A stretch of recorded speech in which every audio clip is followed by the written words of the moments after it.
Bom dia a todos, meu nome é James Rikashniewski, eu sou médico e advogado aqui na cidade de Cruz Alta, no Rio Grande do Sul, e dirijo o Grupo de Estudos Apométricos Dr. José Lacerda de Azevedo.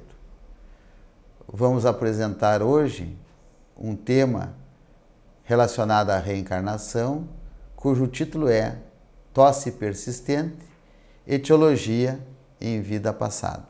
É um paciente masculino de 37 anos de idade que iniciou um quadro de tosse e mal-estar geral há 5 dias. Ao exame físico apresentava ausculta pulmonar, roncos e subcrepitação bilateral, além de catarro pós-nasal. Ele foi medicado no dia 21 de nove de 2012 por via oral com azitromicina 500 mg por dia, Decongex Plus 2 vezes ao dia e Biofenax LR75 2 vezes ao dia. Ele evoluía bem, mas se queixava de muita tosse pela manhã, que piorava com a fala e a dificultava. Iniciou o uso de nebulização com soro fisiológico 4 vezes ao dia, mas não houve melhora da tosse. O médico que o atendia solicitou então exames radiológicos e os exames radiológicos, 5 dias após o início do tratamento, evidenciaram, além de um quadro de sinusopatia, que é uma sinusite, sinais de broncopneumonia à esquerda e uma imagem à direita, que mostrava uma espécie de consolidação. Na verdade, se relacionava com o peito escavado que o paciente apresentava.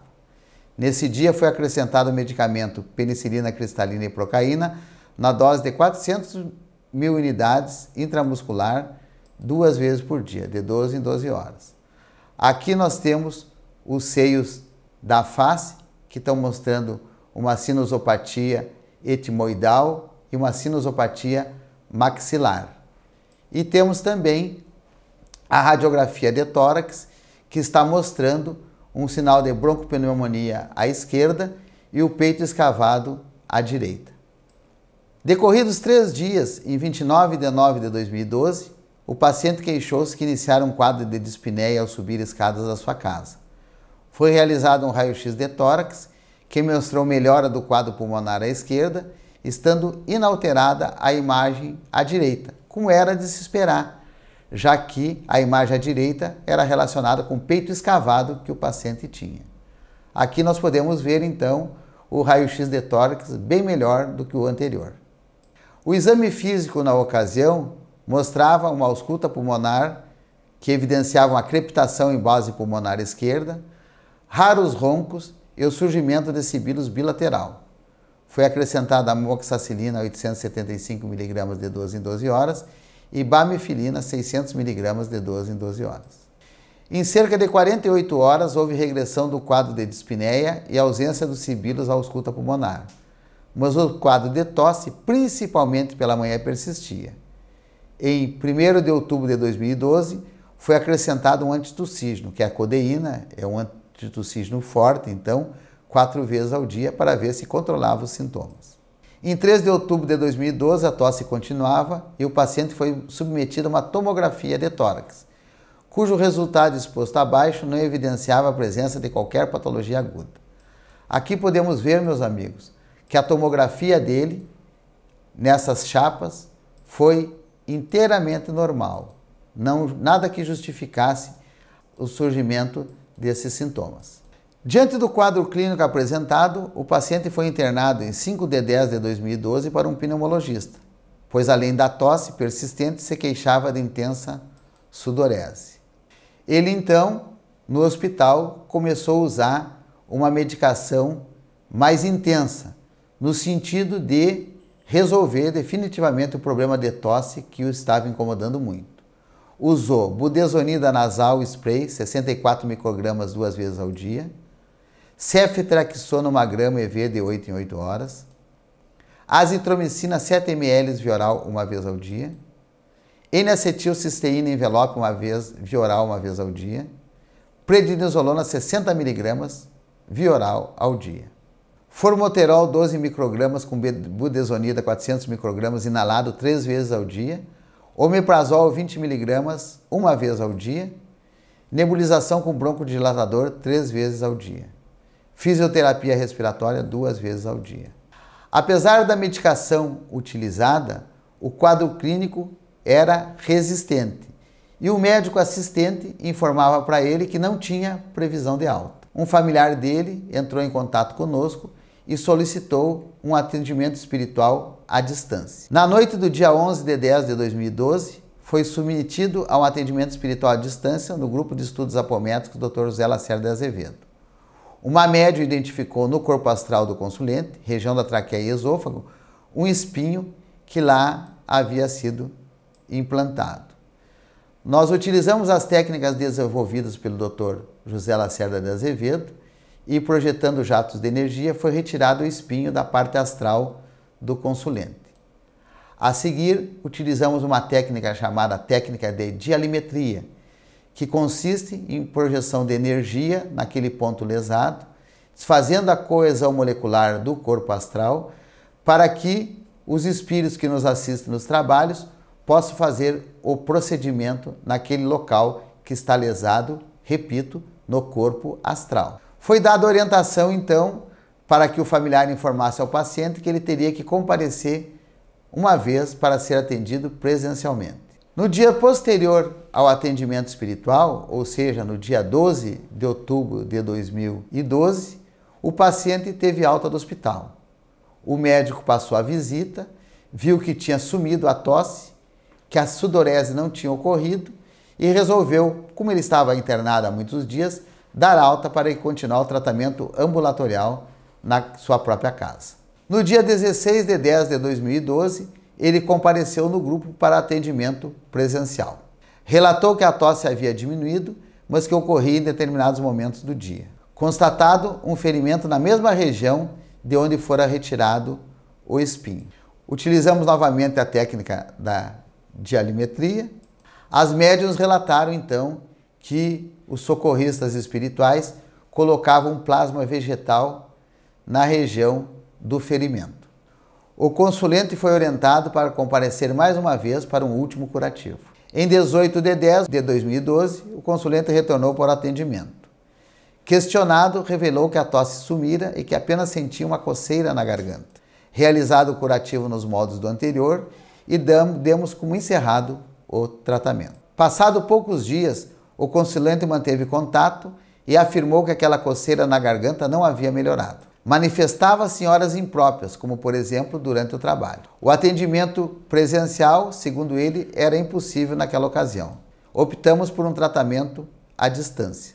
Dr. Lacerda, nos seus postulados apométricos, nos informou e nos ensinou que quando um tratamento eficaz é efetuado e voltam os sintomas, geralmente está ocorrendo uma ressonância com o passado do paciente. Ou seja, coisas ligadas a um passado é que estão determinando a origem dos novos sintomas. Abertas as faixas do passado do paciente, no dia 25 de 10 de 2012, incorporou um espírito que foi saudado em nome de Cristo. Questionado, contou que havia sido, na época dos jesuítas, um filho de índios que fora condenado à prisão por roubar comida para se alimentar. Falou que ele e muitos outros morreram de tuberculose enquanto permaneciam presos. Disse que ficaram detidos numa cela fétida e úmida, onde pingava água dia e noite. Para não morrer de fome, comiam laranjas, as quais apanhavam de uma laranjeira próxima à janela da prisão. Questionado, identificou o consulente como o juiz que os havia condenado. Responsabilizava o consulente pelo sofrimento e por ter morrido na prisão. Contou que pegava uma laranja e ficava perfurando com um espinho, sempre com ódio daquele juiz que os condenara a uma morte cruel. Pedindo a proteção de Jesus, direcionou-se energias reparadoras a todos aqueles prisioneiros que estavam naquela prisão, os quais tiveram seus corpos espirituais restaurados, receberam roupas novas e alimentos. Após isso, foram recolhidos para estações de tratamento no astral. O espírito incorporado recebeu um aparelho organizador e teve despolarizados os estímulos da memória, para que se esquecesse definitivamente do consulente e do mal que havia sofrido. Após esses procedimentos, afirmou que estava com a laranja e o espinho na mão. Concordou em se desfazer daqueles apetrechos, os quais foram inutilizados no astral. Instado pelos orientadores espirituais, diz que perdoava o consulente, porque depois que ele viu o que nos aconteceu, disse que não mais usaria a capa preta, referia-se à indumentária de magistrado. Pediu perdão a Jesus e foi levado a um local de tratamento no astral. Os sintomas regrediram muito. Relatava pouco acesso de tosse sem muita intensidade. Ocorriam raras vezes ao dia, mas o incomodava muito. Em 1º de novembro de 2012, realizamos um atendimento à distância. Usando as técnicas apométricas descritas pelo Dr. José Lacerda de Azevedo, incorporamos o próprio espírito do consulente, o seu corpo astral, numa das médiuns. Explicado ao espírito que ele estava entre amigos e o que seria feito, comandou-se a sua ida no passado, no exato momento em que ele presidia o julgamento. Contou que estava numa espécie de fórum ou prisão e que jamais conseguiu esquecer o olhar misto de desespero e ódio que um dos condenados lhe dirigiu ao ser pronunciada a sentença condenatória. Falou que posteriormente visitou os prisioneiros, sensibilizando-se com a situação precária em que se encontrava.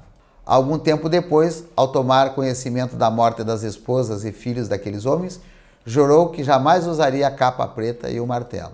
Foi fechada aquela faixa de passado, cortando-se o vínculo do consulente com ela. Realizou-se a despolarização dos estímulos da memória do consulente, tendo sido polarizados sentimentos bons e harmônicos. Não mais apresentou sintomas de tosse e dispneia. Na encarnação atual, o consulente e outros familiares seguiram a linha jurídica, alguns galgando importantes graus no poder judiciário. No entanto, o consulente, após concluir o curso de Direito, jamais quis seguir a profissão ou se submeteu a concursos públicos para a área jurídica, demonstrando que o espírito cumpriu o que prometera a si próprio. Nesse ponto, devemos salientar que o Dr. Lacerda, ao criar a apometria, criou esse tipo de tratamento espiritual nos postulados de Kardec, seguindo aquela rotina que muitas vezes o André Luiz descreveu nos atendimentos espirituais nos livros escritos por Chico Xavier.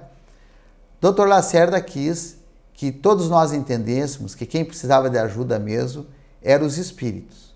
Então, o nosso atendimento de apometria é direcionado a atender os espíritos que sofrem.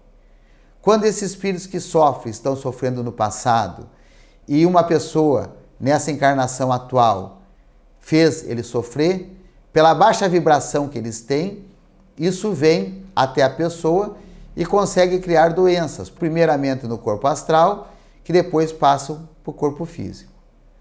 No caso específico, de tanto perfurar uma laranja com raiva pensando no juiz, foi formado um espinho na traqueia desse juiz, na traqueia astral, que com o tempo passou por parte física, provocando uma tosse que era difícil e persistente. Dificilmente seria curada se não houvesse o atendimento espiritual.